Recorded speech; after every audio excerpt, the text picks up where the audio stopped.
One of the things I wanted to touch on too today is in a lot of your wands, you're using different types of crystals, you're using different types of gemstones. And I think this is an important thing to talk about because, in the vibrator world, we talk about things like, okay, well, silicone tends to be a pretty safe toy from a standpoint of toxins, right? So, from a standpoint of standard vibrators, it's like, well, don't use the plastic. We don't want all those toxins in the vagina or in the anus or wherever people are using their toys.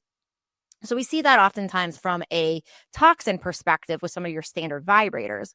But I think a less common thing that, unless we look in like the jade egg world, which we've talked about on this podcast before, there's not the same level, I feel like, of conversation of, hey, using different types of gemstones in our toys.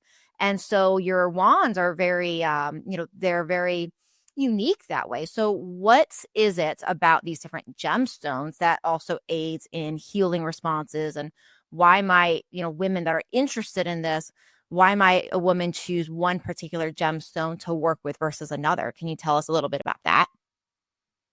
Yeah, so just as a starting point, when it comes to using pleasure wands and tools that are made of crystal, aside from the specific crystal properties of each, just using an object that is so beautiful and artfully designed, I think creates a powerful shift to begin with, as opposed to using like something that's made of silicone, maybe feels a bit more like clinical or medical in some way.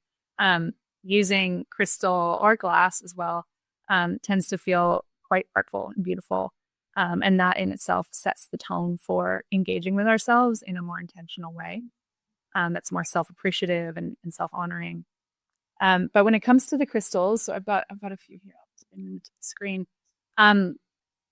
It really depends on sort of where the woman is at and what she's looking to shift in her physiology and in her emotional body. And so as a starting point, we always encourage women, like, just notice what you feel most drawn to.